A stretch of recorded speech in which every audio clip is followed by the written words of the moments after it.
just told everybody we would be a few minutes late starting. Thank you. Okay, wonderful. So it is 2:04 and we will start this board briefing. We've got a couple of topics with us today.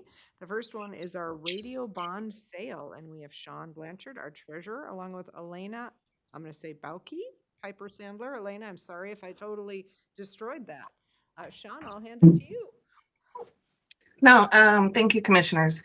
As I emailed to you yesterday or day before, Lauren had sent updated numbers for the levy rate analysis, and I hope you got a chance to look at those. There were a few questions that I need directions from the board and how you want to proceed with the bonds.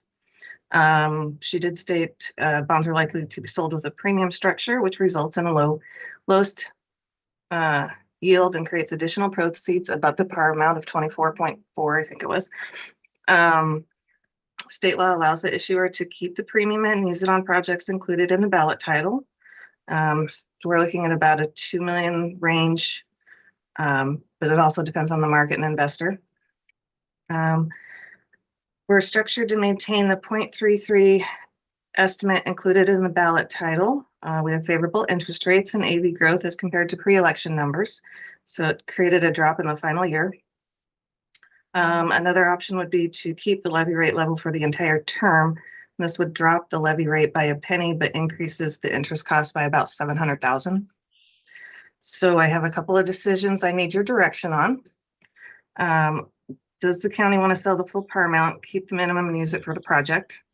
After the issuance, it'd be about 26.1 million available for the project. It can be downsized back to the 24.4 and just cover a little extra to cover the costs of the sale, or cap the total proceeds at 24.4, which would result slightly less available after Hawkins, Piper's, everybody's cost to do this. We did sell the full par amount for the road bond in 2018. We did get a little bit extra on that one. I think it was about 750, 800,000. So I just need a which direction would you like to go? And I've asked Elena to join today, and Lauren graciously volunteered her in case you have any questions about the charts and the graphs. Thanks for having me, Sean, and commissioners here no for problem. any questions. Perfect. Thank you for being with us. And I did look through it all. I won't pretend that I understood all at a high level.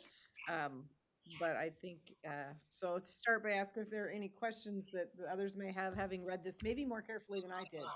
I probably scanned it the same amount you did.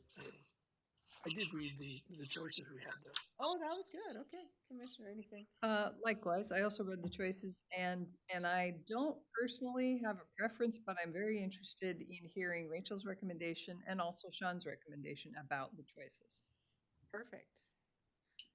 Sean, do you want to go first? She provided her I asked her to provide a recommendation to you in her email, so if she could just restate that. So my position was probably to sell them fully to the full par amount. The only problem, and Elena, correct me if I'm wrong, we could run into arbitrage if the funds aren't spent 85% within the first 3 years, I think it is. So that would be my only concern. But it worked out well for Chris at the road department when he got that little extra money. Perfect. Thank you, Sean. I also agree with that. I was trying to find a sound reason for why we wouldn't want to. The term is the same. Looks like conditions are actually in our favor here, and we can get more money for the same cost is kind of mine. And this is a little foreign to me too, but that's my takeaway from this. Spending 85% in 3 years, it's supposed to be done by then. So, and that's 85% of the cost. So I can't envision a situation. I mean, there are those situations, but I mean, we're moving full speed ahead on this. The RFP is almost ready to go out. We want to have somebody on board by August. So we're moving ahead. And this, yeah. So I support Sean's recommendation as well. I would too, and I did a little bit of research. The Rogue Valley had short. A lot of these radio projects end up because of cost and everything going up. So Yep. I think it gives us a little bit more insurance to be able to complete Agreed. the project. Yeah.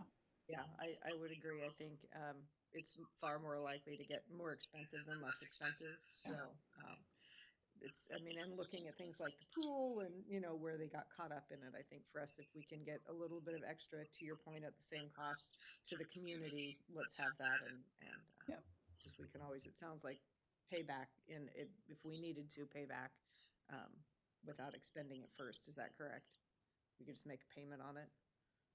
If for some reason it came in that we really only needed 24 million, but we had 26, what do you do with the other two? Elena?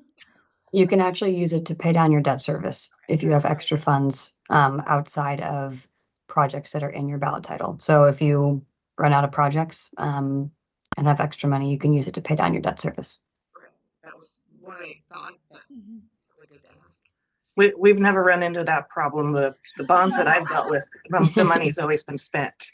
Well, and I expect that it will be in this case too, but you know, we were saying, can't imagine a scenario in, but we said that out loud. So Murphy's sitting on our shoulder and we don't want to know what could happen. Okay, so Sean, I think the guidance is to go ahead and sell it completely. And do you need anything else from us? Nope, that's everything I need. Elena, do you have, I've been hearing March, April for a bond sale date. Are we honing in on a more finite date at this point? April Yes. 10th. April 10th is the closing. That's when you'll receive the funds. The pricing date is March 27th, Oh, which I believe is a Thursday. So that's supposed to be like fun to watch. I don't think I understand what that means, but It is fun to watch, and that's something we have this lovely system called iPrio Game Day, which we can actually issue visibility for you guys as well. You can watch the bonds sell in the morning. It's It's fun. like It's entertaining. the nitty gritty of it is interesting, but it's very fun to watch the bonds fill up. It's like a game show or something from the outside looking in. So I'd recommend whammies. having access. watch party. We're gonna have a watch party. Yes, please do. Yeah. Please do send us the link. That would be Yeah, for interesting. sure. That would be Great. interesting. Have a watch party. Okay, perfect. All right. Well, thank you both for being here, and we'll look forward to the watch party as the bonds just fly off the shelves, so to speak. Thank you. Thank you. Thank you. Okay, that was quick. No, it's great. Thank you. We will move on to our second topic, which is TLT topics. Rachel. Oh, Sarah timed that Hi, Sarah. perfectly. Welcome. Good timing, for sure. So now I have two of those. Okay, so I sent a white paper around, or Debbie sent a white paper around, and I talked with you individually about it briefly, just setting the stage for today. So today is kind of a herding the cats day of everything TLT. There have been a lot of things I've been capturing on my to-do list. There's been some things simmering in the background, and there's some new things that have come up more recently. And so what I wanted to do today is try to start capturing all of that and make plans to move them forward if they were items that needed to move forward. So as we've been trying to the last couple months bring more vetted solutions to you, that is not what I'm hoping to do today. Today is more of a I can't get off the brain dump. I got to come up with a different term, but it's yes, spitball. So what I put on a white paper is everything I'm aware of with some ideas for action items, but what's missing is the who and the timelines and those sorts of things. So I'm not going to go through all of these bullet by bullet, but I did just want to start by what's missing and just start there. Yeah, somehow I ended up with two. So maybe I took yours. So there's things around the PAC, the facilities plan, larger programs, intermediary issues, STR assistance, legislative work, etc. Is there anything that's missing off of here, or I don't capture or is not captured accurately for an outstanding item TLT related? I don't think, I mean, I just added to what you said. I have some like clarifications from my point, but I don't think I didn't see anything that was really missing. Okay. So is the messaging for the campaign, is that all under PAC? That is under PAC, and I wasn't expecting to spend a lot of time on that today because that's an elected official and a PAC purview, but I just wanted to affirm PAC is on this list because I wanted to affirm there is one. It's moving forward. I think Commissioner Bell has an update, and then I wouldn't really be expecting to talk about PAC again, except for the board sharing updates on what And they're I think working I was on. thinking about messaging, like for the radio bond, we had messaging we used as the county and then messaging as the PAC, and we had that designed by Praxis. So is there gonna be messaging that is the county as well, or is everything the PAC? That is for you to decide.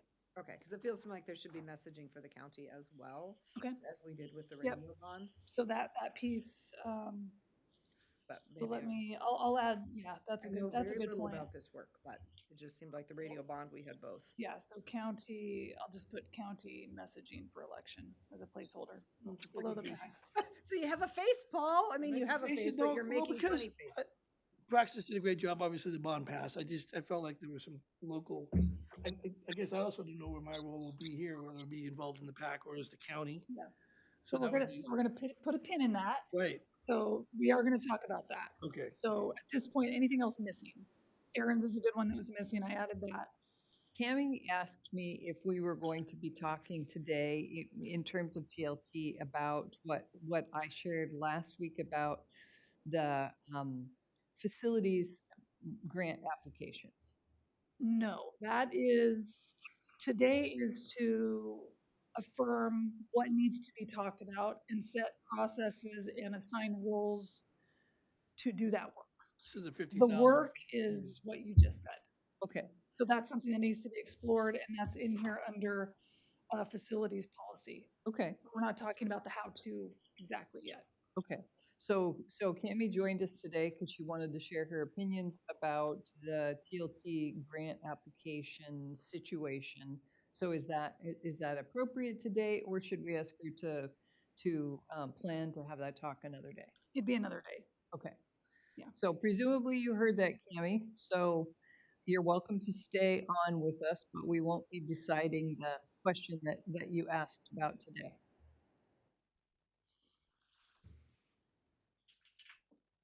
Okay, enjoy your afternoon. Always love to get time back, right? Okay.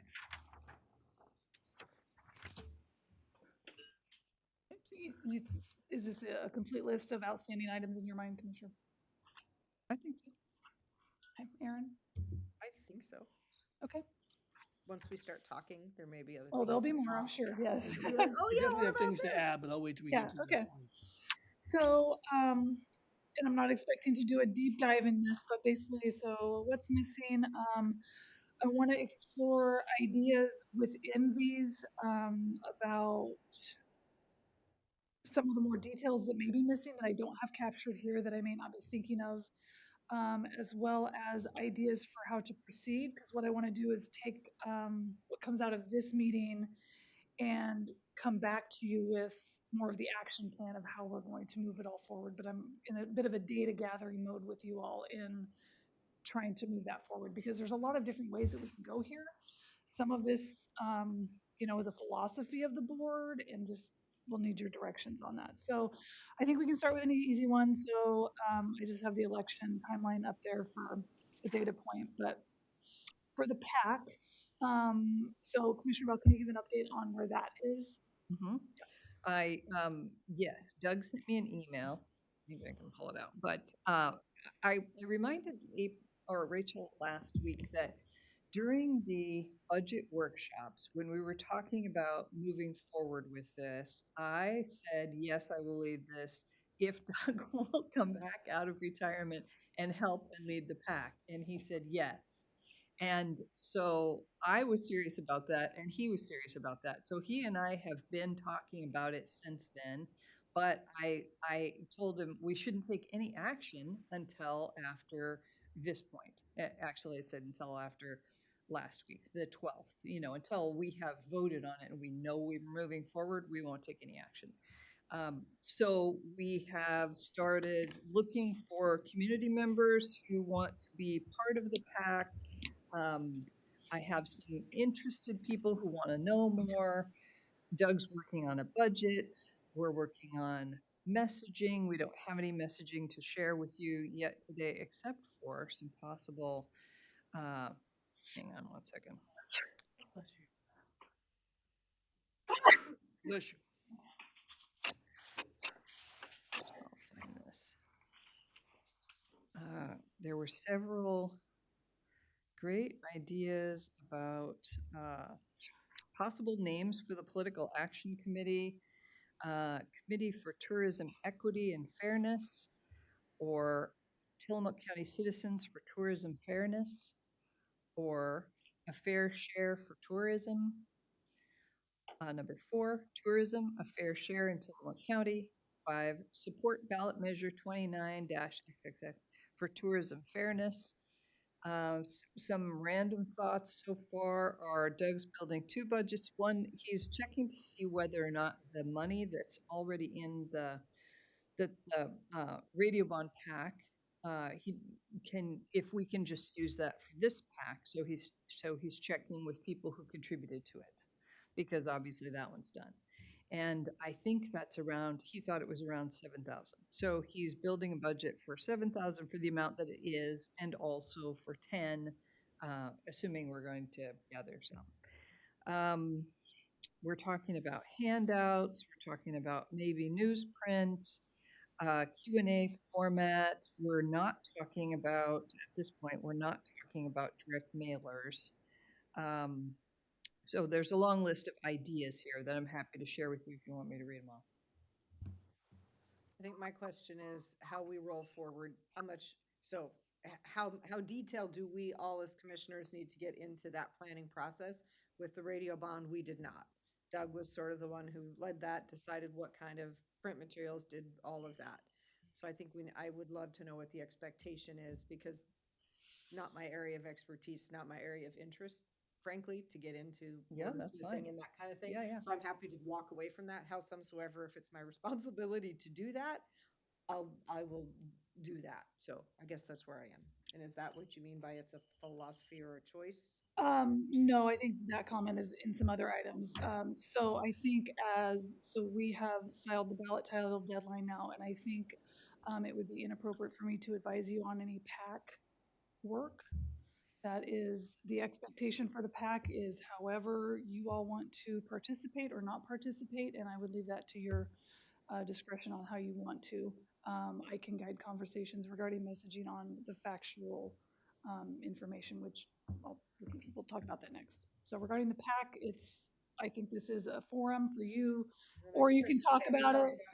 Yeah, or I think you can talk about it later, because it's an election topic that. When we get together, we become a quorum. Right. So if we're even just talking about our roles within the PAC outside of this, Yeah. outside of a public meeting, we are in fact acting as a quorum. So do we Yes. need to have that conversation here? Yes, that's why it's on the agenda. So I'm happy to have you lead it. I'm happy to provide any support that you want. That said, it's not my best skill. So I'm also happy to step away and let those who are better at it do it. And I'm happy to give presentations or get out and talk to Great. people, all of that with the information that's provided. But being in the creation of the information, I don't think I'm super helpful in that. Well, I know myself. I would be interested in some of the creation. So, Yes. and I have some things, but I also feel like maybe talking to Doug or other PAC members privately would be better than giving all the secrets out on our strategy. Oh, sure, I feel like this is what this is, and I think strategy should be, Mm-hmm. you should really be Yeah. kind of germinating it outside the public. So although you and I won't be able to meet together, I can meet with Doug separately or. Right. Yes. other And members. I think you would be invaluable on the PAC, and I'm sorry that we can't both be in it together, because if we are, then we will have to notice. You do all the heavy lifting, and I'll just come in with the bright ideas. You do all the genius creations. Right, the inspiration. So we'll use Doug Whatever as you that need. intermediary, Yes. right? Yeah, Without whatever you need. creating a serial meeting. Without creating a serial meeting, but Yes. because I have some ideas about how to, Sure. Yeah. I'm interested in your ideas. So I'm definitely same as Aaron. I'm interested in, I'll be willing to speak publicly about it. I've been Great. speaking publicly about it, and Great. yeah.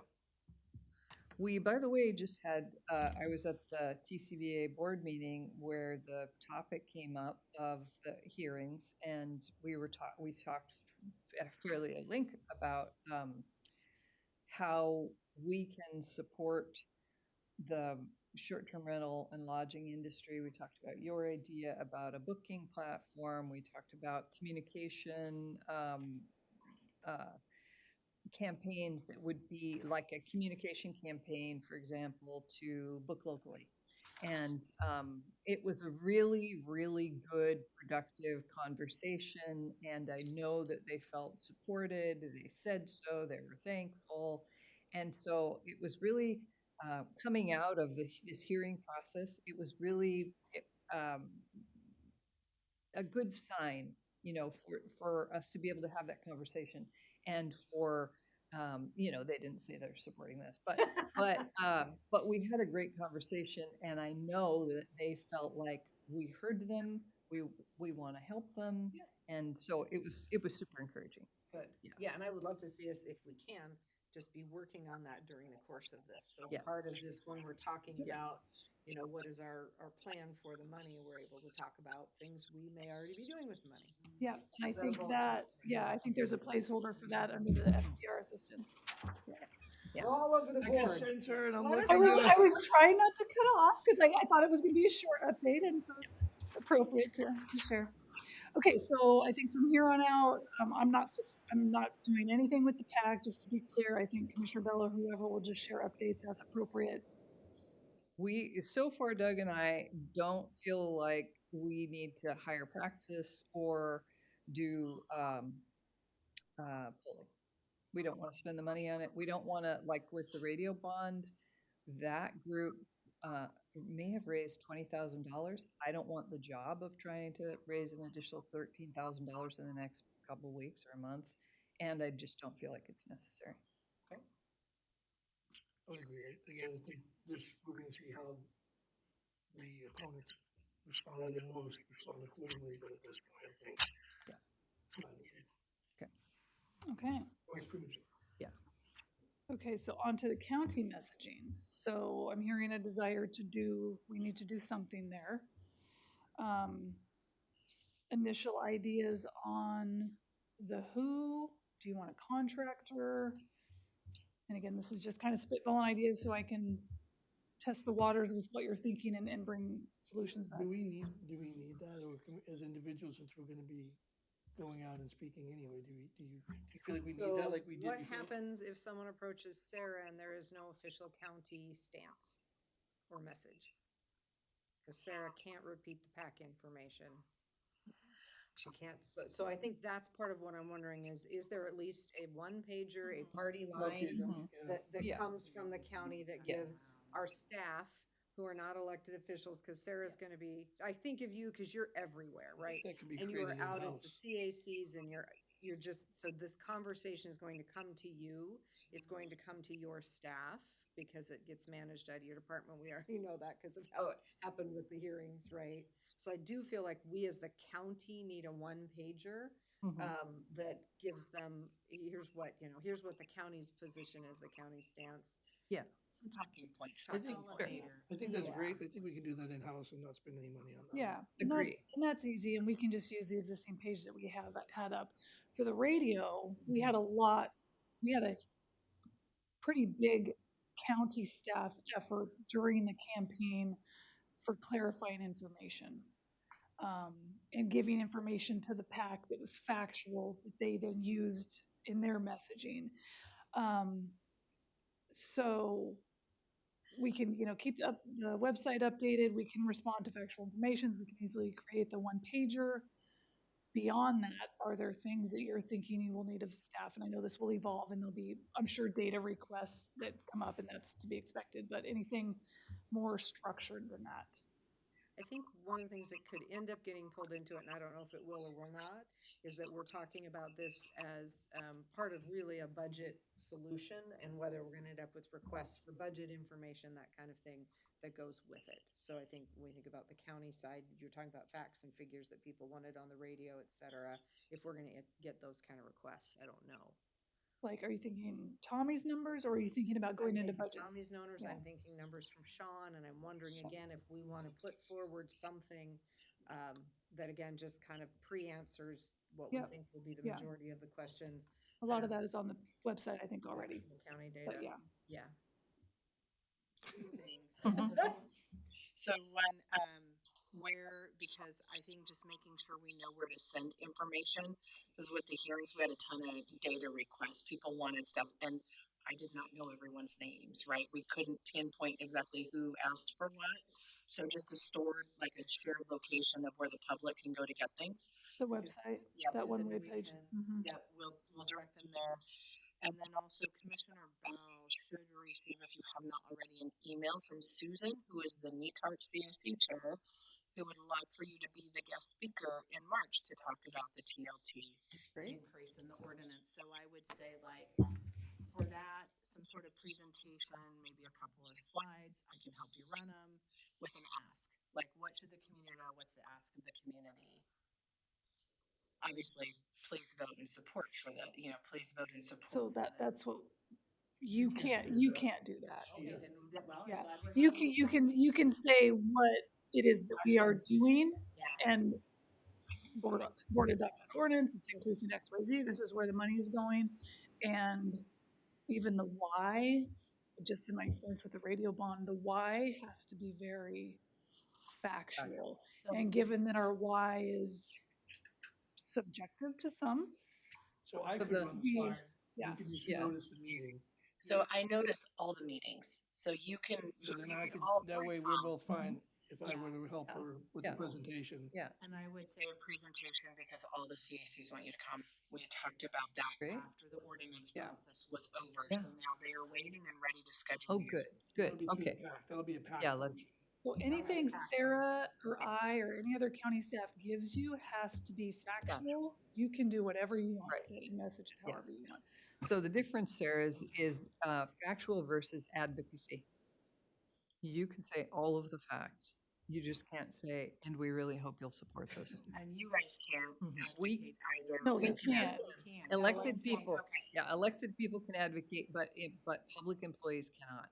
gotcha. But you can provide facts. After today, we Yes. could have yesterday. Well, and I guess I would say, I would not have an ask for the COCs, but they're going to expect you as the Yes. elected officials to come Exactly. forward. So as part of your presentation, Yeah. they're going to want to know what your ask is of Yeah. them. Right. Oh, yeah, no. And just another line to be careful of, Sarah. We shouldn't be facilitating that, because if you're setting up Mary Faith's meeting, you're connected to that advocacy. Yep, which is Yeah. why I asked Susan to reach out to her Perfect. directly, and I Okay. stepped out of that. Perfect. That's, I remember that from the radio Yeah. on stuff. Yeah. That's So good to I know when you're think, on I this. don't expect a lot of, once this initial work gets up and the facts online, et cetera, I think there's going to be fluid requests that come in, but I don't see anything being an arduous amount of work on county staff's time. Good. If- Yeah. Is that what you're thinking as well? Yes, the one thing that I don't think we don't have as a county, and also the PAC doesn't have, nobody has, is maybe we do if Paul has the skills. We don't have any graphic artists. Well, I mean, we can talk about that. Okay. I was just gonna say, I can do slides for the presentation. Okay. Okay, great. I'm And willing like to- a flyer, Chris, that sort of thing. Okay. Chris, I see you have your hand up. Yeah, it's a little bit tied to that. So in Oceanside, I had suggested to Oceanside to submit TOT grant applications for their parking lot. The parking lot that in there, the roads that are in there, the aisles are actually county roads, and all the parking stalls are OPRD. So I have been working somewhat to some degree with them, suggesting that they move forward and apply for TLT grant money for, initial design, et cetera, but use that underneath the road department, not necessarily the CAC, or in that case, ONA, to do that. So with these conversations, it's certainly not advocating for you to fund that type of program. But should I just back out of that entirely and say, hey, at this point, Chris, you're I've given you what I need about, to. you're talking about a specific project. Everything Correct. everything that you have done and are continuing to do, just like I'm doing with how we are spending TLT money, that is fine. We're talking about advocating and pushing this increase. Yeah, so you're fine to continue with that. But Thank you for the clarification. to, I guess, take that to the middle. So what you don't want to do if you get into this area is, as you're working with landowners in Oceanside, you're not saying, hey, if you increase the TLT, we would have more money for your project. Those are, not that you would. Yeah. We can't, No, get into, that- we can't get into those situations where you want to have those conversations and we can't have those. No, I appreciate that. So if somebody, as I'm going through this, is that they start talking about that, then I will just simply say, you know, that's a question to ask the commissioners, not me. Or You could answer, part of this fact sheet is you could point them to the website. You could answer factual information. You know it's going from 10 to 14, et cetera. Right. But you wouldn't talk about why you think they should vote yes. You wouldn't give your opinion. I appreciate the clarification. Thank you. Did you have? yeah, just basically that you will produce the fact sheet, and you can repeat that all day long. You just can't advocate for something that's going to be on the ballot. Okay, so I'm clear on that. The election stuff. Piece of just county information that I was thinking back to the radio bond, people wanted to know what the budget was for the radio bond.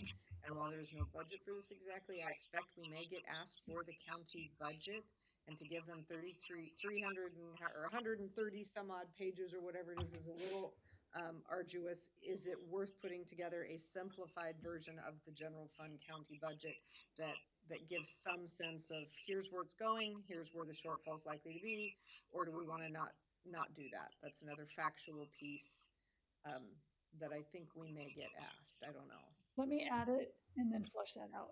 Yeah. Okay, so I think those are the ideas I want to hear today is what do you think about this? And then we'll talk with staff about it. Maybe, I think that's a good idea, and maybe one of those infographics that we got from Deb last year that shows, you know, by 2027, Deb and Jacob, Oh, that shows that by 2027 we will have burned through all of our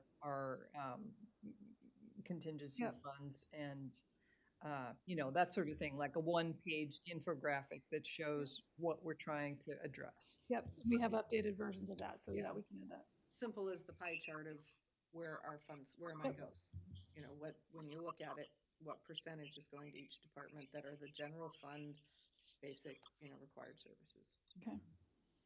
Okay, anything thank else you. on that election? I think that's pretty straightforward.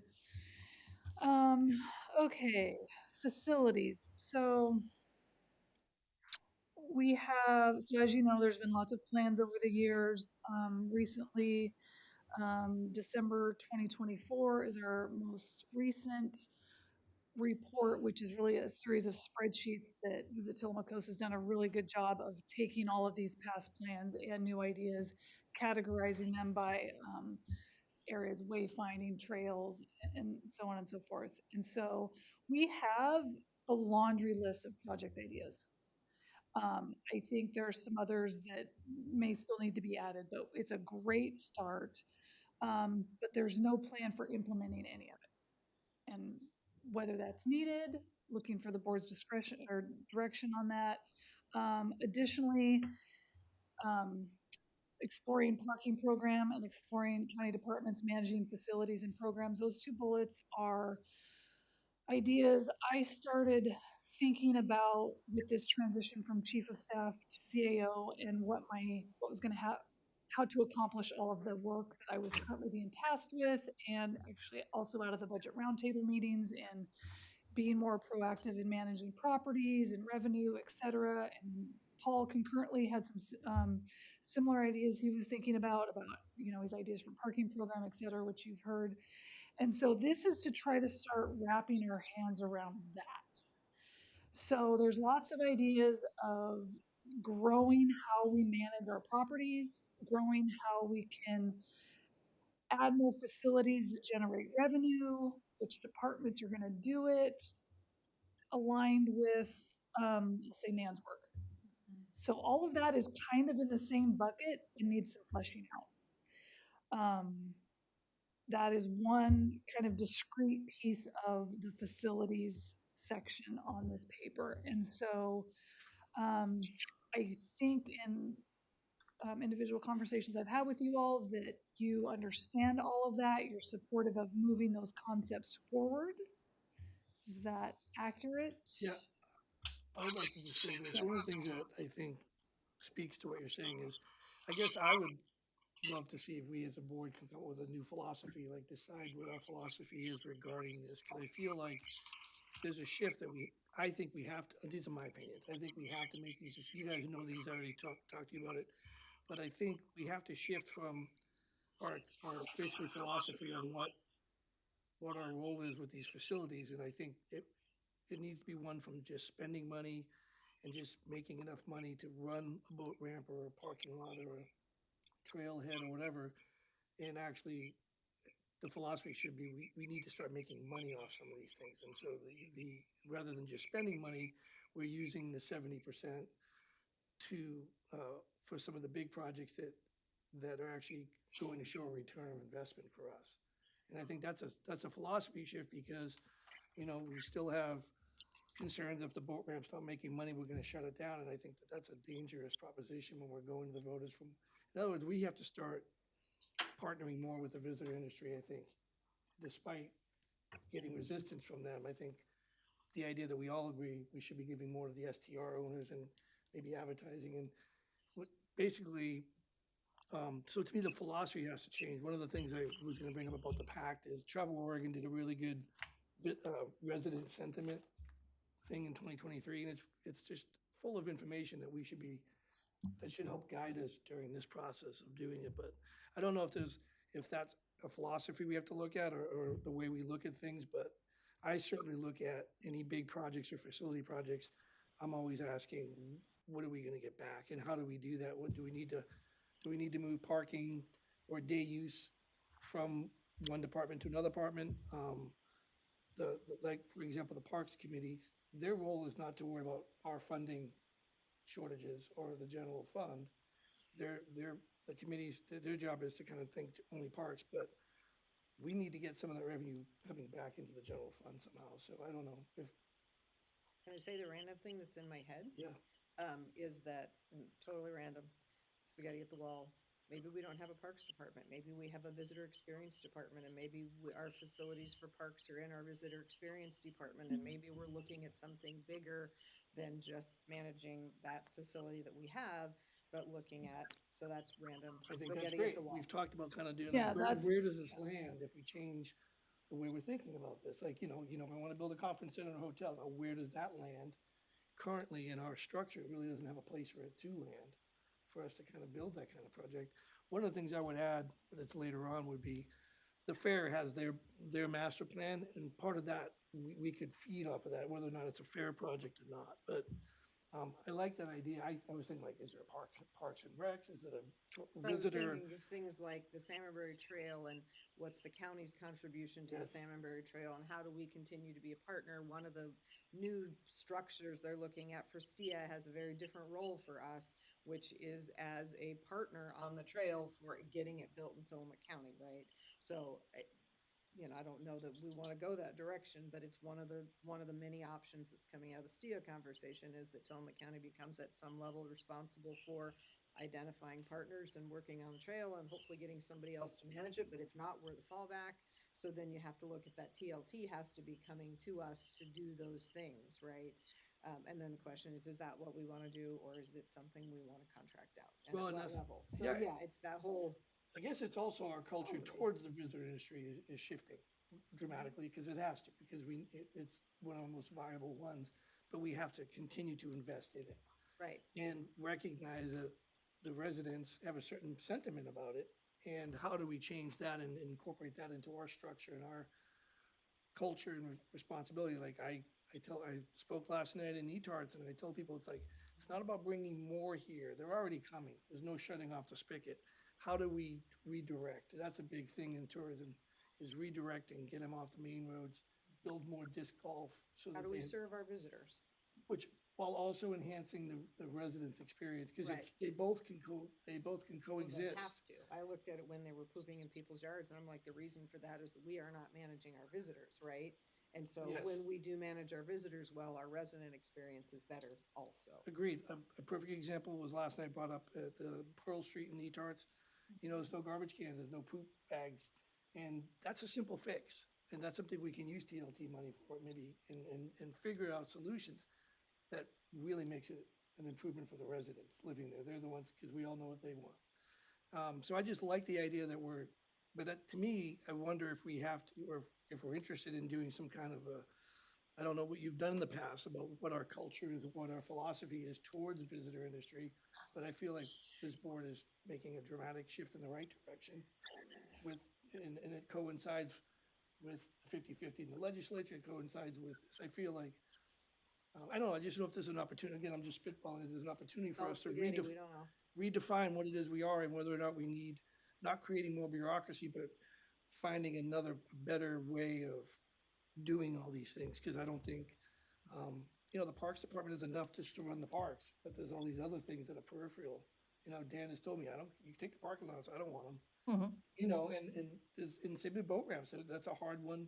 That one needs to be promoted differently, and maybe that visitor division or whatever is working with Marine Board and organs, you know, partnering with those to make things better and bring us money for that. So I think just somebody focusing on expanding and making it better for both locals and visitors. So I don't know, it's just.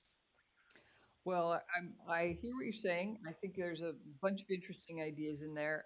I think where we started this conversation is that we need a strategic plan for what we're doing with facilities. I don't think it says in here final. I don't think I want it to be final until we get, if the voters approve, then I think we should bring in some industry representatives to help us with a final plan. But that doesn't mean we shouldn't start it now. But I don't think we should have a shiny plan with a bow on it without getting some input from additional input from people, because we do have input, but we don't in the last couple of years.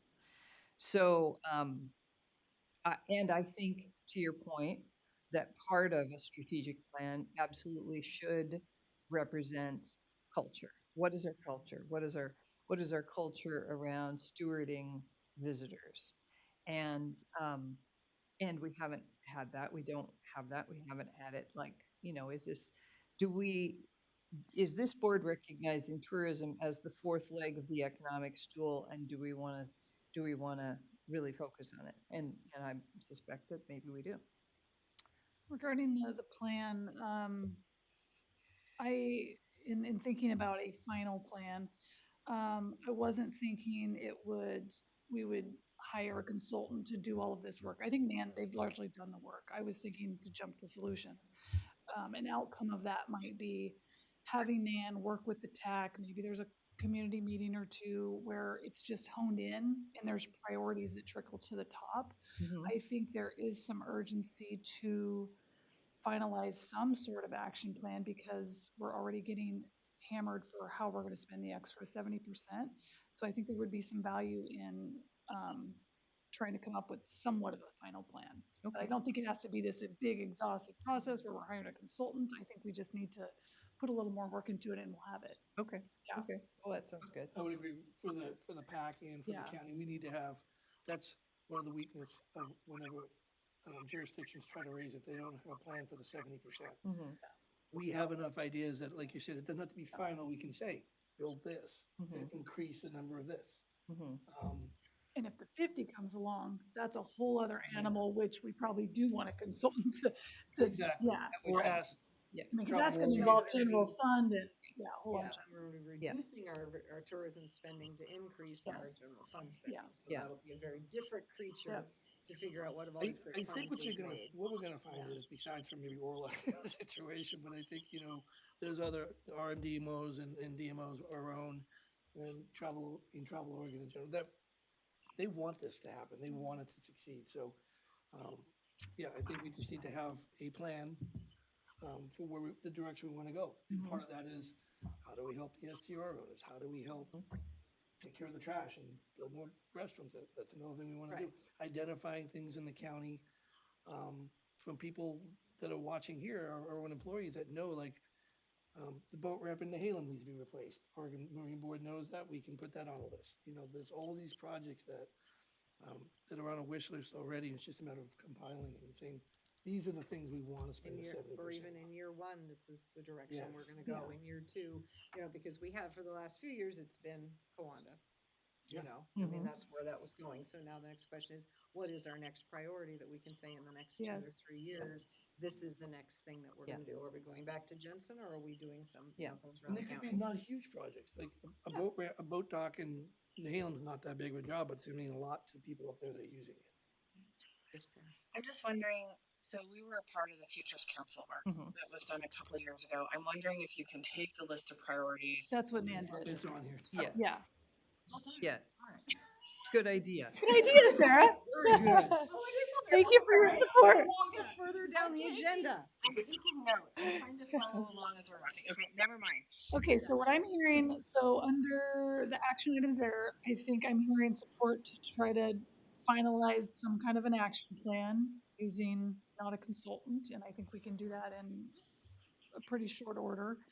And then try to start, come up with a process for exploring this interdepartmental management exploration of ways to do other things with our facilities and revenue, et cetera.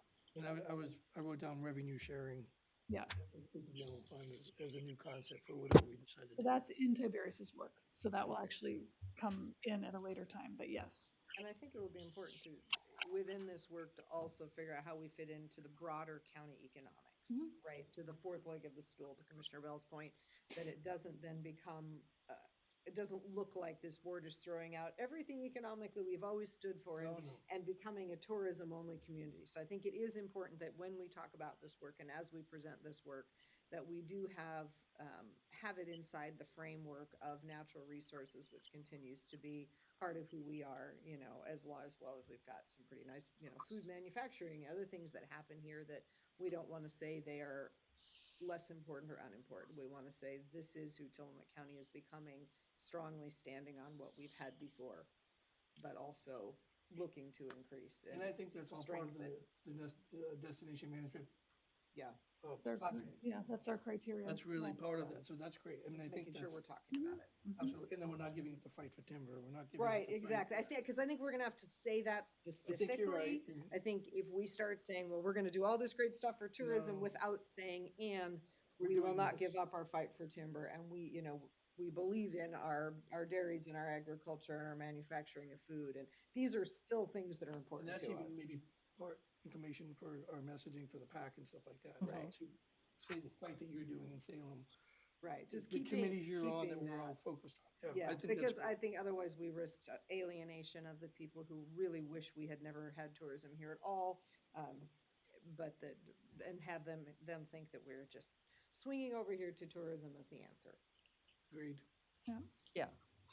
Well, one of the things that belongs in there somehow is the idea or ideas that we haven't yet explored, like we didn't explore with Future IQ, but we have talked about, Paul has talked about, Jason Brandt has talked about ideas like a public-private partnership to build a hotel and a conference center. So that isn't on any of our lists so far that I know of, but it should be. So there should be some way that we're adding in new ideas. Yes, in the final plan, we have a list of, I'll just say, let's say there's 200 projects on there.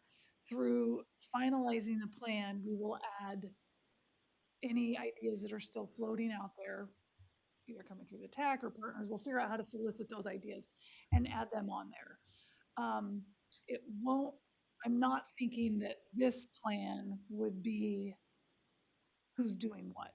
It's just gonna be the projects and it'll establish county priorities. And so I'm sure if a conference center is at the top, whoever is then, when we get to the point of assigning actually implementation, that is where that partnership would come in Right. to move it forward. Yeah. Maybe we would have Tiberius working on how would we even have a public-private partnership? Do any of us know how to do that? Yeah. For a hotel, Yep. et cetera.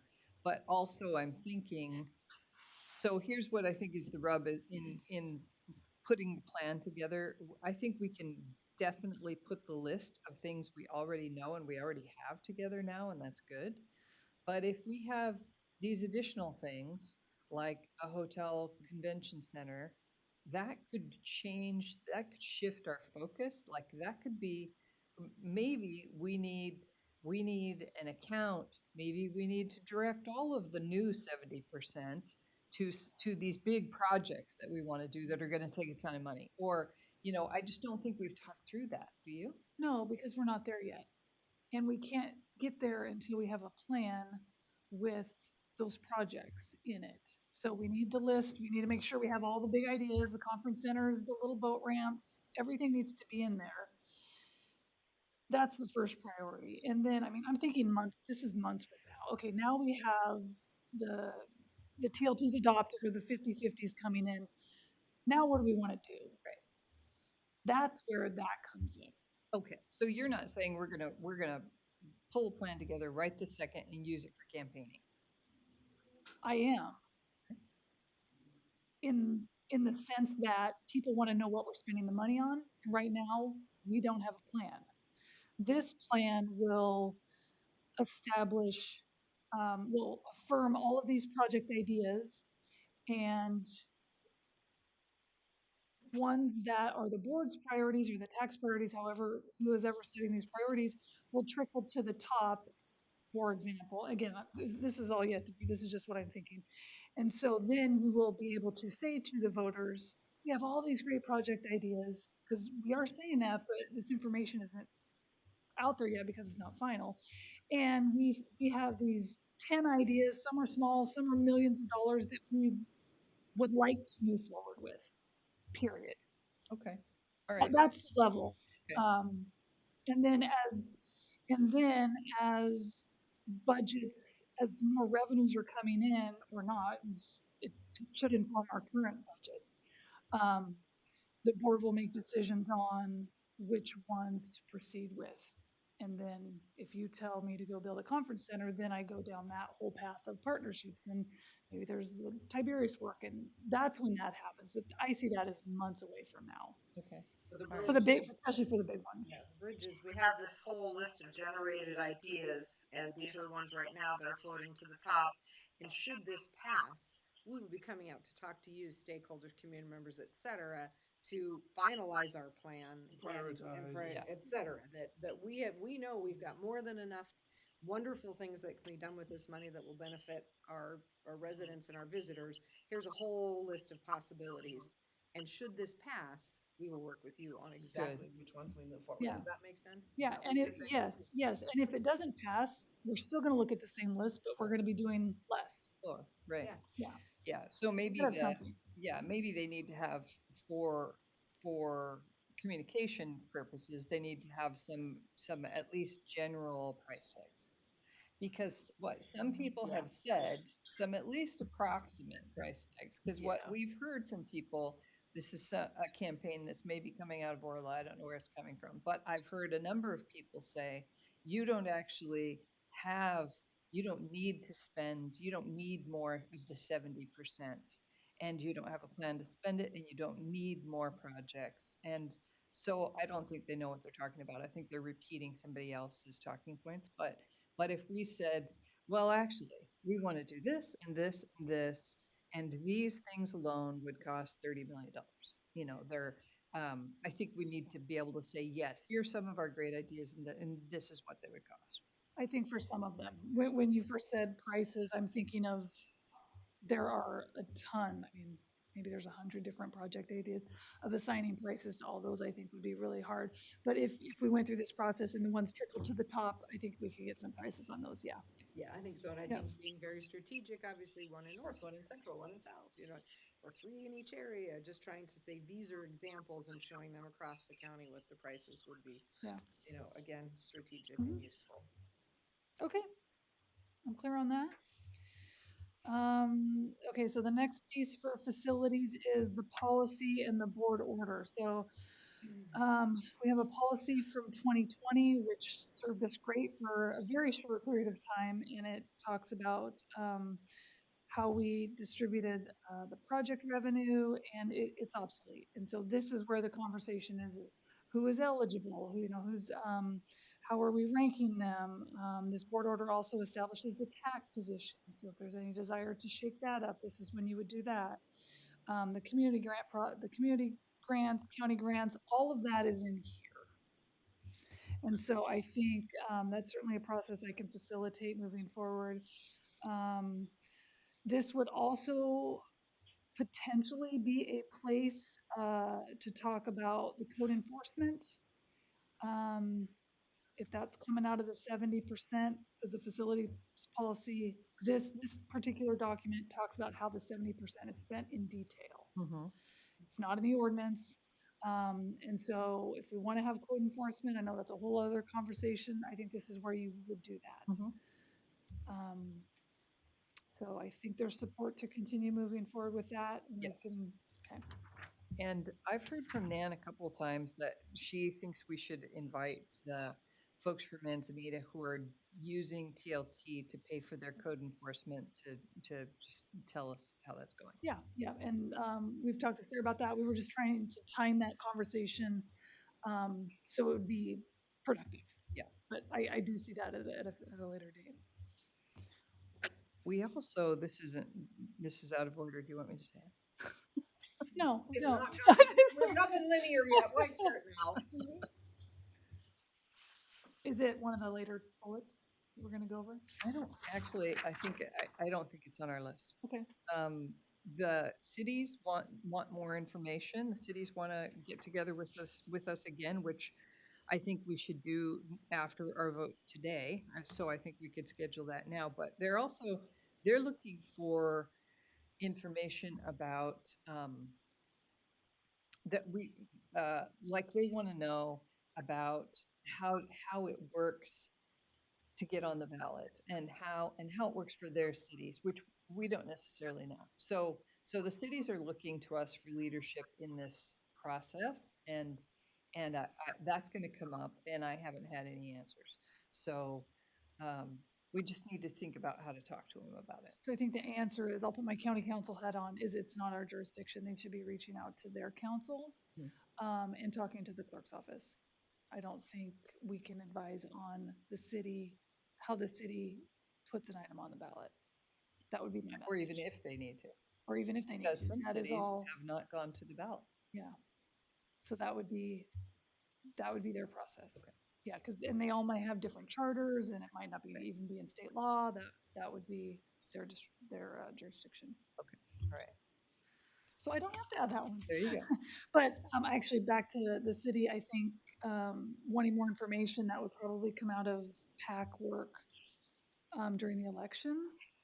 Is that did they want other information about the increase, or was it just about their increase? Well, both. And they had asked for another meeting that was like the original meeting we had with them that was a board briefing. Yeah. Some of them were here and some of them were online. Okay. So is it worth doing that just to update and say, this is where we're at now? We could, I don't know, that's a pretty big meeting to share. Here's the adopted ordinance and it's going to ballot. If there's other more detailed conversations, maybe, but I don't know if that's a meeting. Or we're just going to city council Yeah. meetings as individuals there during the PAC, and we can have those conversations. Maybe. Okay. Yeah. Or maybe talking about it on the community call Tuesday, just affirming, because I think they all listen in. It was passed, and Or maybe do Yeah, you reach want out. to send an email that just says it has passed? yeah, A couple of you have asked about how you adjust yours. We're unable to guide you on that. You'll need to talk to your council based on how your original TLT was set up. So sorry, that's not a place we can help you. We will be putting together a PAC. That PAC will be putting together materials, because you can do that as an elected official, and she can do it on her email from the county, right? Yeah. To the elected city mayors, maybe. Yeah. Yeah. That's a good idea, because I don't want to just leave them hanging. No, and that Yeah. just say that we're doing this electeds to electeds in order to make sure this whatever, and then invite them, maybe some of them wanna join and be part of the pack, or contribute to the pack, or, you Yeah, know, seems okay. like the pack might be the place. Yeah, okay. Okay, okay, financial planning, this one, these aren't great bullets, but I'm just thinking, this is kind of along the lines of Tiberius's work. We're increasing the TLT. Tiberius is certainly aware of that. As you know, we're talking with Tiberius about a financial assessment, and financial plan, and it's in all of that. I just want to, for the first bullet, I don't think it's necessarily something I can work on just yet. I just didn't want to lose the concept that this needs to continue to be embedded in all of that. So I just kind of keeping it there on paper. But the second bullet, I'm going to be preparing the TLT budgets soon, and I am at a real loss on how to. And I think, the revenues will be what it is, but I take the next level of how it's distributed, and that in part is what it is. If it's 30% or if it's going to the sheriff's office, depending on how all that shakes out. But with regard to the facilities, we have the transfer to the parking fund for Kawanda is largely gone. We have our annual allocations. Those are easy enough to build in, but I'll need to submit these in the next month or so. The budget committee will be reviewing them and commenting on them.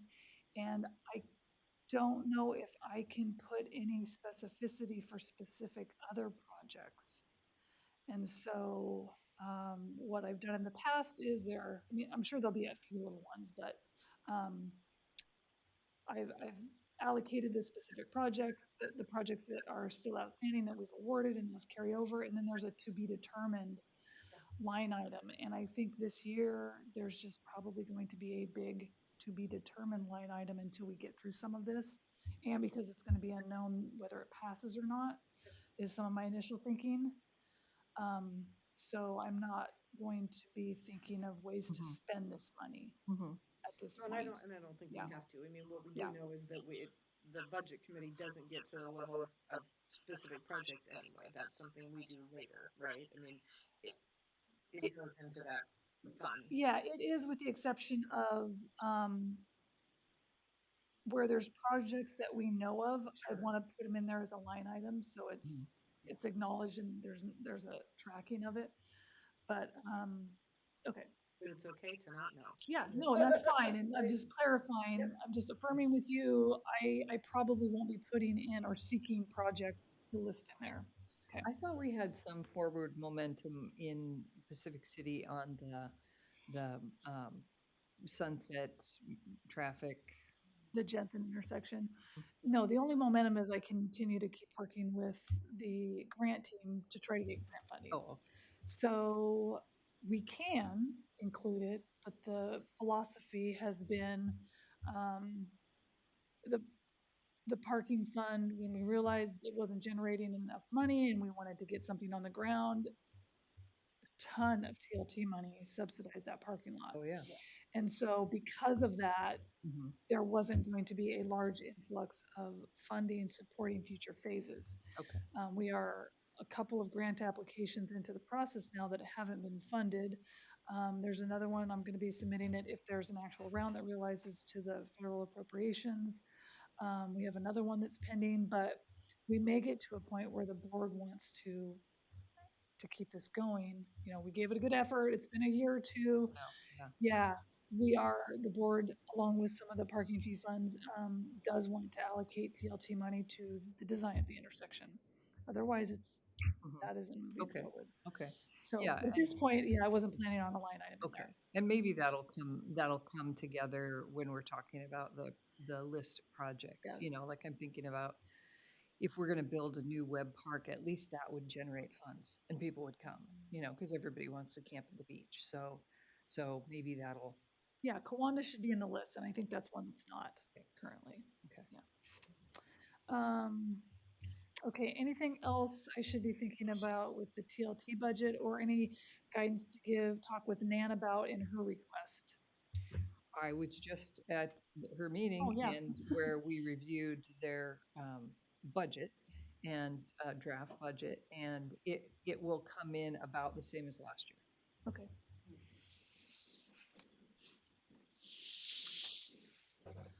Okay. Intermediaries, I am not the expert to speak on this. I know it's an outstanding issue. I think there's a lot of pieces to this that need a resolution, and I will let Paul or Sarah speak to this, how to populate this list a little bit more. Well, this is a big, I mean, I think this is a big project. One of the things we talked about, one of the things that the SDR has told me they benefit from, kind of the reason why they know they're getting taken is because there's $1 million of coverage that goes along with that booking. Yeah, with their contracts. But I think this is a discussion we should be having with our legislatures as well as representatives and senator about. There have been attempts before to try to rectify this, and it hasn't made it through committee. Yeah, so I don't know. I don't have the answer for kids. Well, I'm not looking for the answer. I'm looking for, because that's the next phase. It's what pieces. This is my note Yeah. says, formally request Orla assistance in lobbying legislatures to do something about helping us maybe get some kind of. Okay. Well, So legislative fix. there's a couple different things to tease apart. Now, what are the issues? I'm trying to get the issues One here. is simply that we do not get an accurate accounting from intermediaries in spite of the fact that the law says they must, right? So is that a lawsuit? What is that? How do you Yeah. push them into that? Because the law is theoretically on our side, so, but if they're not doing it, So, are they doing Yeah. it in other counties? Is this just an us problem, or is this across the state of Oregon problem, i.e. an Orla fix, like Orla should sue them for us? So I think that's one. One is that we're not getting an accurate accounting, and so we want to see that. If they're gonna keep getting the money, we should at least have that, right? The other possibility with intermediaries is trying to build a local system so that we can help people get out from under the intermediaries. To your point, however, of $1 million of coverage is what they get. But I don't know what that looks like. Theoretically. Doesn't mean it's impossible. It's an impossible ask. I don't know what that means. But one of the things I wanted to ask you, Sarah, I'm sorry, but one of the things I wanted to ask you was, we are getting, what kind of accounting are we getting from the STR owners right now So every year? they file their returns. Okay. So even if Airbnb or VRBO sends a check, they file. But the problem is you would have to take all of the filings, if they remember to say the Airbnb is paid, add those all up and see what that looks like with the straight check that is sent. Right. So I had somebody come in, we had somebody come in and talk about this, and after our meeting last time, I got cornered. And the question was, well, you're already getting it, you're getting it from the people, but like you just pointed out, they don't necessarily say exactly whether it's VBRO or Expedia or, so. So I have a potential solution to that. It's not perfect, but I think it'll get us close if maybe you want to add Yeah. this to the list. Yeah. And I don't know if you guys shared, Tommy's wife passed away unexpectedly. Oh. Oh. Sorry. So I don't know when he's coming back. We'll Oh. continue to work on this. I want to pull him back into the solution that I want to share, but just he's not going to. Oh, poor guy. Yeah. So as you know, we spent a couple of years trying to get an online payment portal and filing system done. That Granicus? From Host Compliance Granicus, Okay. yeah. In fact, we're trying to get money back from them because we did not get the product we asked for. The reasons why it has been exceedingly challenging is because when you talk about people's tax filing information, you can't just pay and put that information in online. There's not a secure enough portal, is my understanding of how that works. Now, I know you can pay taxes online for like the IRS, so I'm still trying to figure out where that breakdown is. What I was thinking is even if they cannot pay online, if we had a filing portal where they log in and they just file and give us that amount, it would be a much quicker data run and spreadsheet if we prompted them of who's paying for you and there's a field. How much is it going to be? And there's a field. And at least just try to move away from paper that way. We may be able to have a more efficient way to run those numbers quickly to see if there is a discrepancy between the check and the filing.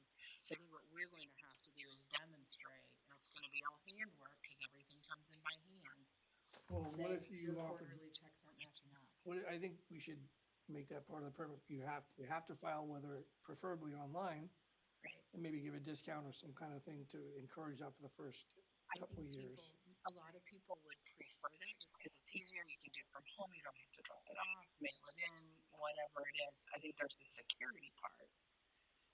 We can pay our property taxes online.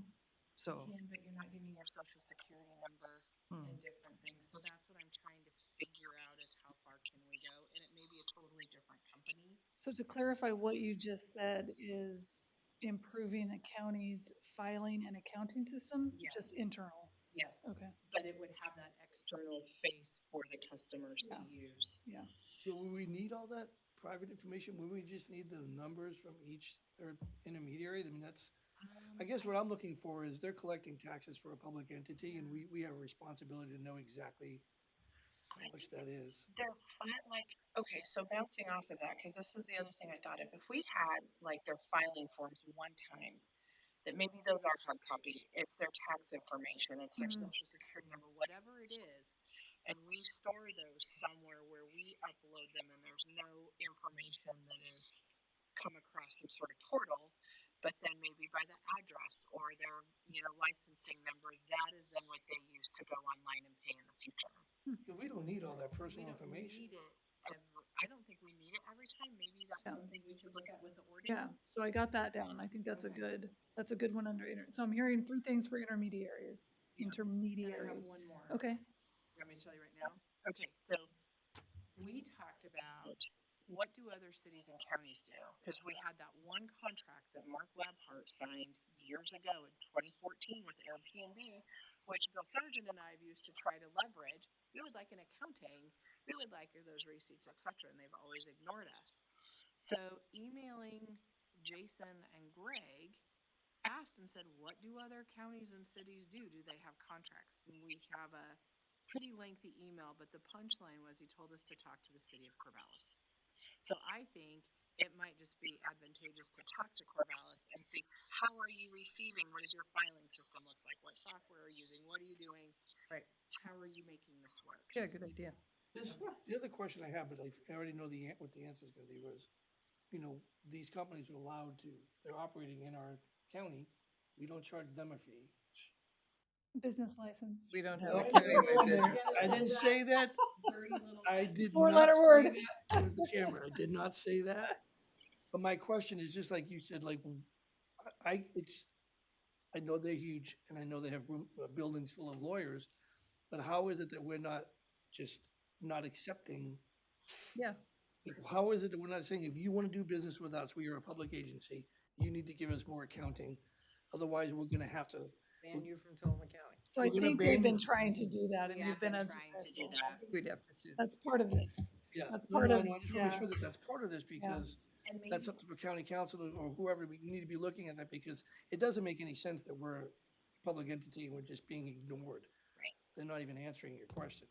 And maybe the leverage through AOC, LOC, and with Orla's, if we do that boots on the ground work of going through filings for various quarters, and we could just sample one a year, twice a year, and look and see and prove this check does not match this amount and make a fuss about it, we might be able to get others to push and put that pressure on to where then they decide they need to do something different. I just A don't- couple of things I learned today that are Thank you. peripherally related are that Airbnb pays taxes. So the operators referred Airbnb to VRBO because Airbnb collects taxes from the customer and pays them to the county. Whereas with VRBO, the operators have to pay the taxes themselves. So, yeah, so we should have the records for VRBO customers because supposedly they're paying them themselves. I also learned, and this was fascinating, that there are loopholes. So, for example, somebody makes a reservation on Airbnb, they pay their taxes, Airbnb is going to pay the taxes to us. But if the customer wants to extend the stay, then that happens through a different process and it's never taxed. Hmm. Oh. Right. Yeah. Sarah, who do you get checks from? Which intermediaries does the county get checks from? We get them from several. We get them from Airbnb. We get them from HomeAway, HomeShare. Do they provide accounting? No, no. It's just mind boggling to me. Yeah. They're tax collecting. Mm-hmm. They're a tax collector for a public agency. I don't even know how this is legal for Yeah. them not to have that. Yeah. Good We're question. gonna get our hands around it. We're gonna get our hands around it. But if you guys are good, I could reach out to the city of Corvallis. Yeah. Yeah, let's see what Yeah. somebody's done to Yeah. fix this. And do you want us to do that sampling? Let's just see what. If if you're able and when Tommy's ready. So and there might be some remote work opportunities, or is that something that could be done from home? So I just want can to make see sure where we can it's a very detailed accounting that his brains. Yeah, let's talk about Tommy Yeah, offline. let's- Yeah, I think it's not like it has to be done tomorrow. This No. is a long-term problem that may be a long-term solution. Mhm. So I think with all the things on the plate, maybe don't rush it. I'll start with Corvallis. Yeah, I would start with Corvallis because if they have an easy peasy, here's how you do it, then we don't need to go backwards. We can just go forward. Yeah. If that makes sense. And I'd like to, so if it's okay too, I would still like to continue to pursue some sort of online portal. I just think for Mhm. efficiency reasons, Oh, yeah. it's just gonna save us. Oh, yeah. I would just simplify the I private didn't know you information. were taking it in on paper. That's, yeah, They could that's use crazy me. they could use their permit number as Mhm. their data point That's what I, and just leave all the, yeah, because we don't want to have a data breach and lose that stuff. yeah. Yeah, I mean, we have those bins outside our door. I mean, sometimes, we're open, but they won't even walk in. They just leave their check and their filing with all their personal information on its bin outside the front door. And that's not like, Yeah. it's monitored, but nobody's standing right Yeah. there. So I just see a lot of reasons. It worked when the process started and the program Mhm. started. But we also didn't have how many accounts? We were at multiple thousands. So I just think we just need to keep doing it. Anything else? No, I was gonna Anything say- else on intermediaries that Sarah will add that your items here and we'll keep flushing those out. STR assistance. So this is a new one that's come up through the hearings. I've got the booking platform idea. There's been talk about collaborating with Nan to make sure she's working with them in trying to achieve the different things that they need. Don't know what else to add here. I think we need to Yeah. ask them what else they need. Yeah. So, I heard there was some interest in the marketing and signage grants, which really were never intended for them, to their Mhm. point. But are there things we can do? We talked about and I know we talked in the ordinance conversation about we could make the signs for them, but everybody wants their signs to look their own way. For But, business and HOA and CCNRs, there's all kinds of reasons why. right, There's not a reason why we could, well, I think so. Not a reason we couldn't say, we'll make these for you at this, or you'll get $20 towards a plaque, or, whatever the price is. That's something we could be discussing back here, right? And then. Oh, yeah. That goes back to, as we change what we do with Nan's. right, exactly. Our And new again, I mission would is- love to see us, if we can figure out what they most want, start moving it forward now. Maybe So that after as the we're in this survey. campaign, we can also be talking about, we are absolutely. researching, Nan is working on, researching a booking platform for Tillamook County. We'll have information about that by whatever time. We The- are, That would be a whatever. survey.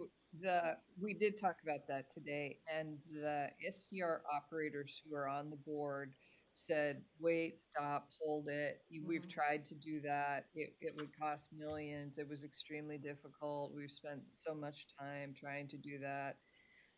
So their recommendation was that if we want to move forward with that, we came up with a user group of people who've already been working on it, which makes sense. good idea. And so I don't think, because in the meeting I asked Nan, can you work on this and put it in your budget? And then that's when they said, wait, no, what? No.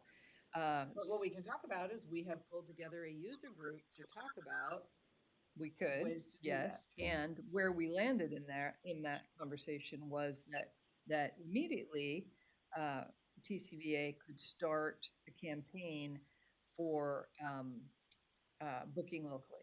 Start a booking locally campaign. This will help the local community. It'll help the owners. It'll help everybody. You'll get better service. So So that could start happening right away, It's and not everybody block was, is $1 million of insurance. The SDR owners are not gonna do, they're not gonna take the risk without that. That's why most. well, what they said was that they're not looking to eliminate Airbnb or the other guys, but already, like, if somebody comes to them through Airbnb, then they come in behind and say, we're so glad you're here, next time come to us directly. So they're not getting rid of their contract, but if the customer comes back to them They look at directly, the coverage. well, they did, the people, it was, Maybe they have their Nicole, own $1 million. So I think that's part of, Yeah. there are a Okay, lot you of know- people, there are a lot of situations, so we have hearing from some STR owners here, some STR owners here. We heard from a bunch in our Yeah. meetings, so there are a lot of different situations. So I think it, in terms of responsiveness, let's do, I love it, a book local campaign. Let's pull together a work group to talk about the role of intermediaries, and if there is a better way to do that, let's, I don't know if there's a way to pull together something, if insurance is a huge stopper for people. So maybe it's coming back and saying, now, let's have some more stakeholder conversations. We told you we want to work with you. Could we just send a survey to Yeah, all the send a permit holders? I survey. mean, that, We to me, have that's the first step, is just, what do would they you like us to really do? need, besides not collect Right. tax? right. If I may, I was Because just, that will be the first We'll say answer. that. some of my observations. I like the idea of a working group for exterior signage. I would love to jump in and out of that when needed on occasion. I'm almost, so we did, I don't know if you remember, we did the logo when we did the Hello Neighbor program. We had that shared partnership logo of a little house. That might be something to do, a QR code, something that's smaller, that might fit everyone, even to go on like a rental sign for Vacasa or whomever. The other thing I would just offer is that communities are still hypersensitive about the number of licensed properties in communities. They are hypersensitive and still reluctant to make a decision about whether or not the work we're doing is mitigating community livability issues. So I'd say if there is a very open and public promise to do more to get people here for the STR industry, the people in these communities are the ones that are voting. So I would just Yeah. caution you to Of be course. really delicate Mhm. walk, because they don't want more people. And we hear that all the time. Mhm. Yeah. So I just want to throw that in there. Thank you. Yeah, good thought. Okay, anything else under STRs? Move on to legislative work. I don't think this is a big item. I think all three of you are involved with different folks at the legislative level and speaking your mind. Is there anything more concerted that needs to be done there? Okay, Not that I'm aware of. I don't think so. We're waiting for Javity to drop the final bill unless somebody's seen it. I haven't seen it yet. so that could be anytime.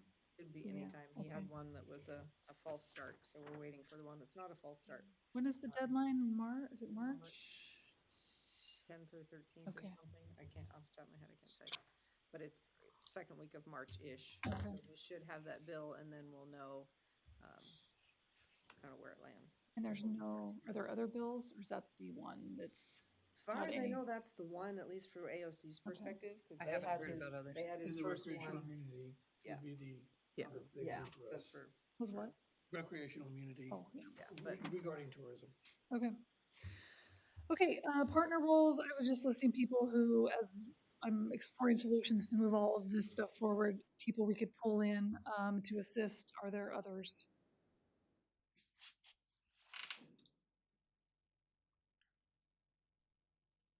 Cities. And cities. Chamber, Oh, yeah, the chambers, and the cities. okay, good. Well, Okay. the local chamber sent out a do not support yeah, which we figured would happen. email. Also, the There's no CAC, Mm. which we're already doing, Yep. but they're definitely a group that Yep. we're utilizing. And I would say I would Huge. use the communities to like Cape Mears and Tierra Del Mar, who do not have county appointed CACs but have very active. Like neighborhood associations. That's right. Which, Cape Mears and Tierra Del Mar? And then Neoconi, I have the steering committee going, but you can put them in the CAC bucket because we're on our way. Okay. Okay, thank you. I got exactly what I needed today, and we will stay tuned for a forthcoming board briefing discussion. Thank you for the conversation, for leading us through it. Yes. Okay, other board concerns, commissioners? No, I can tell you that this evening, the TBCC is doing interviews to appoint a new board member. So that's interesting because we had a board Yeah. member resign. It is interesting. Yeah. We'll look forward to the outcome of that. Yeah. I believe the school board in Tillamook just appointed one board member, and I think they may have another one to appoint. So apparently it's the thing to do right now. I had a great potluck last night in New Tarts. Sarah was also there with salad. I brought my own dish, of course, it was delicious. Very good turnout. And we talked about middle housing and some of the TLT stuff and some of the big plans of everything. So it was a good group. Nice. Good food. Paul did a great job talking about his own housing experience. I am presenting middle housing concepts to them on Saturday, and I just want to say I really appreciate you making that a real thing for them. And I'm Nice. hoping those people on Saturday will help temper the room with others who are going to come out and immediately feel Right. concerned about this work. It was basically my origins housing story in New Tarts, and and how these folks that that just the density. There's some positives to increasing the opportunity for workforce housing, especially in a town that has volunteer firefighters that, you have an aging community.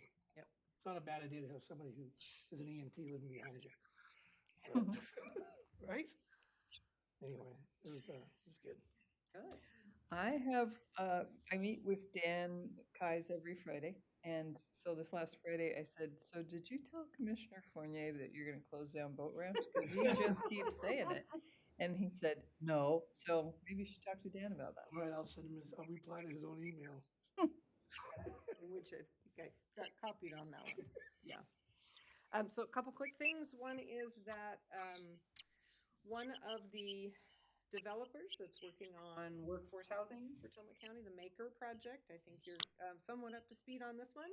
They are forming as a nonprofit, and they are forming as what's called a special use nonprofit. And the special use nonprofit will be specifically for developing housing in the affordable range, but it could, or in the workforce range, but it can also be a nonprofit that develops housing in the affordable range. So there is, in order for it to be a nonprofit, one of the things that they need to have is a letter from a city or county that says we as in our case, a county, are experiencing housing burdens as a county, and that we believe their nonprofit will help to ameliorate that. They send that off to the IRS with their request to be a special purpose nonprofit and hopefully receive that status, which then allows them to receive grants and not have the tax implications of being a private developer. So the Maker Project, which is Stephen Clay, whose last names I don't know off the top of my head. Anyway, I had a conversation yesterday with Parker and Steve, and they have officially requested that we be, if we're willing to do that letter that says we as a county experience, and their attorney's gonna write up what the language needs to be. But essentially, we're saying as a county, we're experiencing a burden from the lack of housing, and I would suggest that that's true. I would suggest that's why we have a housing commission. We've already taken steps to try to identify the county's role. We give away, grants for that, so we're a good partner in that. But then it is a standalone nonprofit, as I understand it, for which we have no responsibility. It's not ours. We're just saying the conditions exist, and we agree a nonprofit would be beneficial. So I expect that we will get a letter from their attorney in the next couple of weeks to bring forward to a Board of Commissioners meeting. Great. So, Sarah, did I miss anything in your understanding of that as well? I think that sounds great. Parker was out of the office today, so I did not have a chance to follow up with him, but looking forward to figuring out what our new role will be with this nonprofit and what's the appropriate role for community development. Perfect. I did talk with the attorney who is setting up. There's only one other of these that he's aware of nationwide, and it's in Idaho. that he helped set up. And it is a model like this one where it's a community standalone nonprofit. That nonprofit will go on to own the properties and do all of that. There's a different one in the city of Sutherland, Oregon, that he's working to set up right now, where the city is the backbone to that particular nonprofit. So in my conversations with he and Parker, and then with Parker and the folks from Maker, I was just confirming what the role was that they were expecting of the county, to make sure they weren't expecting us to be the backbone for this nonprofit. And the clarity I received from the Maker folks was that no, they've got that handled. They are developers. They have other developers who are going to sit on the board of that nonprofit, along with a couple of Tillamook folks. But they are not expecting us to be the backbone. So it would be a different conversation we would be having if they were expecting us to run that nonprofit. So thankfully they're not. So hopefully that will come soon. Good. We got a letter in the last couple days, and now I can't remember who it was from, but it might have been Gina Nickel asking us what we stand to lose in federal funding. We were supposed to send that information. Did any of us respond? So I have been talking with Gina about the housing grants. But I didn't respond formally. Okay. But she does. She is aware of our housing grant Okay. that we are losing. We don't know yet what, if anything, we're losing from the health department. We continue to just prepare and watch for that. Not sure. In talking with Chris, again, we don't have anything that we know of there. But Okay. yeah, I did not officially respond, but Okay. thank you, I can. There was that article, I think we all saw it, that I think listed 3 Tillamook County housing projects with funding that was. Did you see it? I did. It was 3 projects for Yeah. this. So it was the same. kind of Yes. thing, Yeah.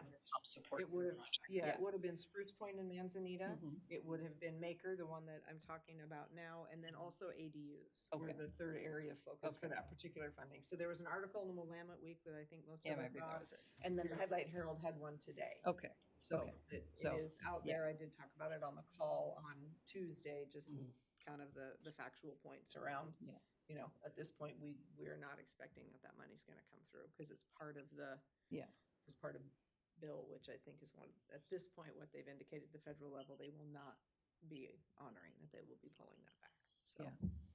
Yeah. Yeah. So I was No. just thinking, when I Mhm. saw Gina's email, I was thinking, oh, we should send her that article. Yeah. Yeah. Because when we met with the governor, we said, as counties, how can we support the state and this advocacy during this administrative change? And the governor said, let us know what all the impacts are that you are hearing about to counties, Mhm.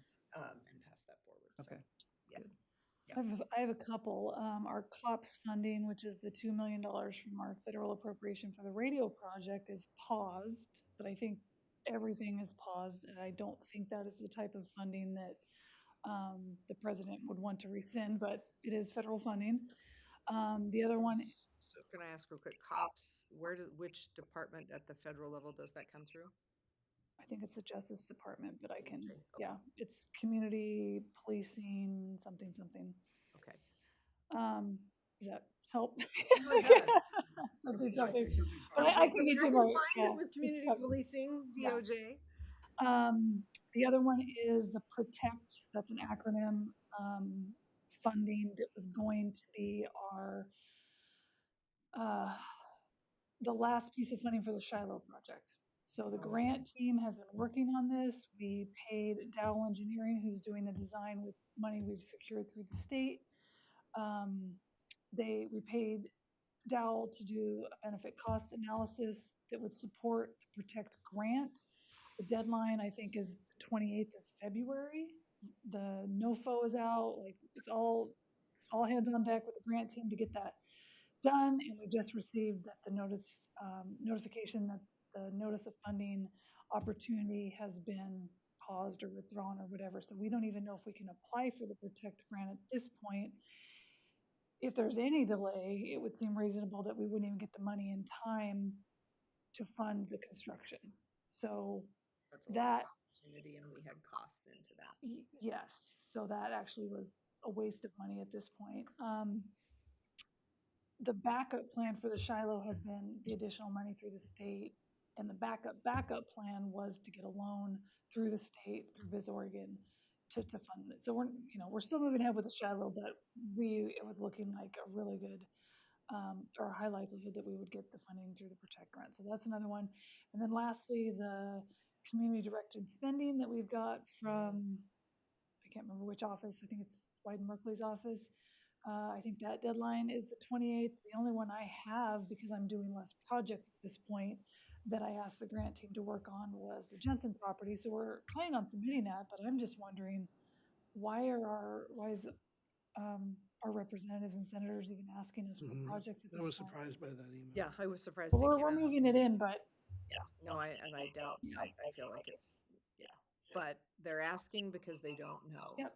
And nobody knows, the systems are disrupted and nobody knows Yeah. what will or won't go forward, so everybody will act as if. Did we have money for chargers for the property for, Coanda parking lot? that was ODOT. It was And ODOT. that's all reimbursed. That's all done. It's all done, Yeah. okay, so we didn't have anything hanging out, cause I Nope. know those are getting pulled back at the federal level No. too. No. Okay, okay, perfect. Yeah. Yep, I will share all of that with Gina to get on the list, along with the CERTA. Something else, and it just came and went just like that. Amazing how that happens. Nothing. There's something. No, it's for Commissioner Bell. It's a certain email about closing programs. He wants to argue. He's holding back. Can you see me fidgeting? It was an email. It was an email. But I think that's part of rolling back to the TLT conversation. That's part of that conversation, right? Oh, it totally is. Why Yeah. are we not investing in our own facilities with it at a greater rate, if it's causing us hardship? So. Well, yeah, it totally is, because Right. what I've learned recently from Dan is that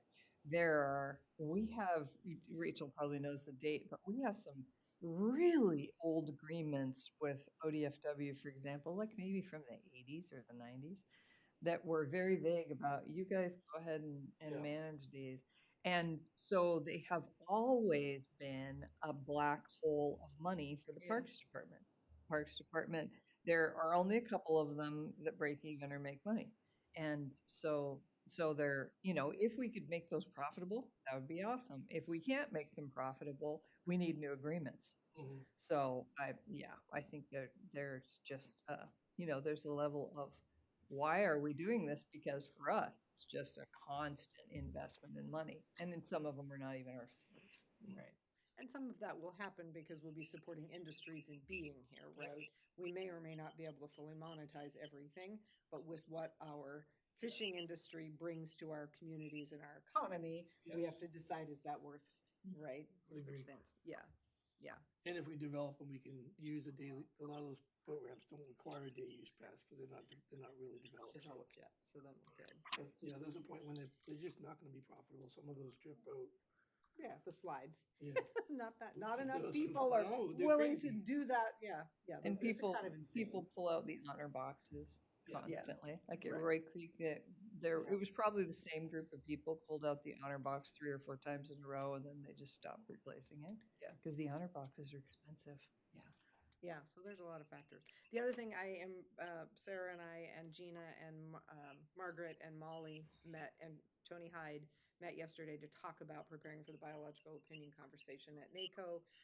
I will do a quick 7 or 8 minute presentation followed by Q&A in the Justice and Public Safety Committee, because that's where the biological opinion platform lives, because it was FEMA, so they put it under emergency management. We also will be spreading out across the 5 committees that are meeting that day at the open mic time, if you will, at the end of the committee, to just make an appeal in every committee at the end of the day. And then we'll also have gone through and identified different federal staff and or partner advocates that will be there that are presenting. There's the Federal Home Builders Association guy is presenting, so when he finishes presenting, we'll catch him at the back of the room and have some conversation. So we've identified a variety of individuals to connect with, as well as presentations to give. So we will be full court press on the biological opinion while we're back there, as well as Gina's in conversation with a representative from the White House, just to see if What are the options? Can we get this pulled out of existence one way or another? Mhm. So, Oh, you never know. you don't, and that was the conversation we had. We said, if this were a year ago, we would know exactly who to speak to and what channels we were working through and sort of how to approach this.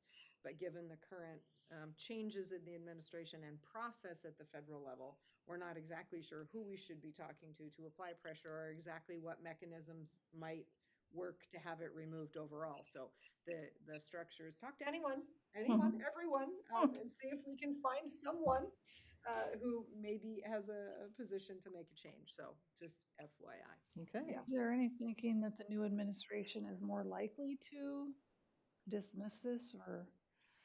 It's certainly possible, but we all agree we really don't know. Yeah. It could go a lot of different directions. There's certainly been conversation about reducing the size of every agency, and we're seeing that happen. So a reduction in FEMA could mean a reduction just in staff that are available and are to carry it forward, Yeah. which would cause it maybe to go at least be delayed. There is the 10-to-1 regulatory piece that I don't know if you all read his executive orders that came out yesterday. Gina forwarded them, but there was the 10-to-1 regulation. I think it was on one of those, which is for every new regulation is to get rid of 10. So is it possible that somewhere within that would be regulations in this FEMA deal that would go away? Certainly as we look at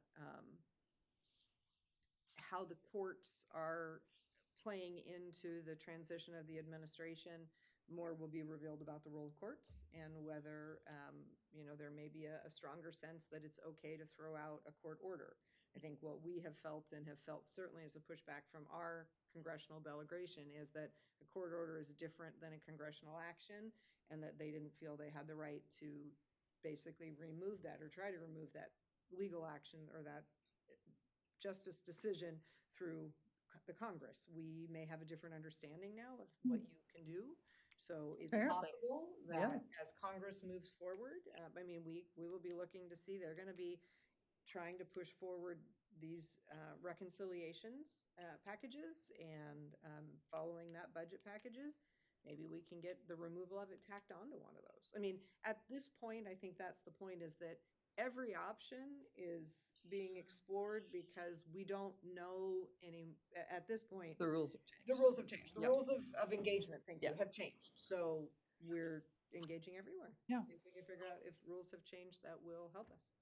It seems It's a like very strange yeah. world to be in. it is. It just seems like of any time, this may be the time that we could take advantage of the change. And True. Yeah, I think the other challenge, and we talked about this in conversation with Molly and Michael, just that it could also just get put in limbo for 4 years. And then assuming, you have a change of administration in 4 years, all of a sudden it comes rushing back. And what have you done for the last 4 years? yeah. Because you were supposed to be implementing this per the, administration of 4 years ago's rules. So, it's that too, where you're like, I don't know which it will be. So we'll see. Yeah. Time will tell. So, but preparing to go back and do that work. And thank you, Sarah, for your support.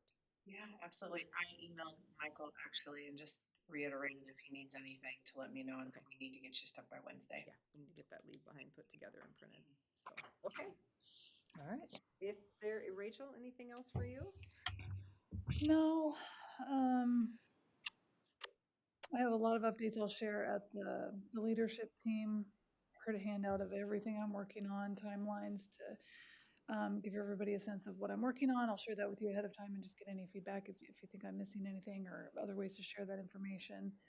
I haven't had fires. I said this last week. I'm going to keep saying it. I haven't had any fires this week, so I continue to be able to work on things I've been wanting to work on, and one I'm finally able to work on this week is the handbook. So Commissioner Scar gave me the first round of that on a CIS template. I've reviewed it a week or two ago, and then I've started working with HR staff on that. And then I'll give it to Jenny to review and just keep it moving through the system. So it's a great template. It's a great start. Excellent. Yeah. So that takes some time. There'll be a lot of decision points coming before you about what's in there. So Was there a draft that Taylor had worked on? Supposedly Taylor worked we on that. basically started over. What I did is I took the work that Taylor had done and I put it into the CIS format because the CIS format gets updated every year for us. Whereas the format that had started was a format from Peck Rubinoff, which was not going to be updated every year for us. Okay. So I just pulled things over into that format, but there were a lot of things not covered in the CIS format that were things that and those will be some of the decision points that. But the other thing I loved about the CIS format is it for the policies that were required by law that were new since like for us since we hadn't done a handbook for 10 years. I was trying to think what the last 2017, I was, think, 2017. 2014 maybe was the Yeah. last official date on it. So it was helpful. It's like, oh gosh, this is okay. Pull that one in. It relates to this statute. Pull that one in. It relates to that statute. So it was helpful. And I think it will be a helpful format for us to have going forward because we will be able to just grab the new stuff as they kick it out to us. Yeah. Good. So, okay.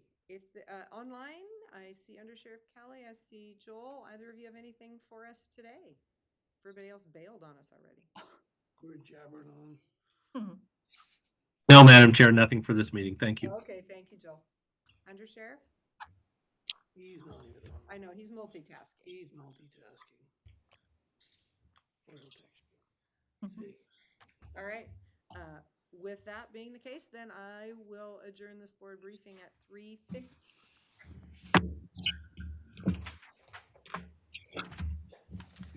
Okay, let's go talk to the governor's office, Sarah.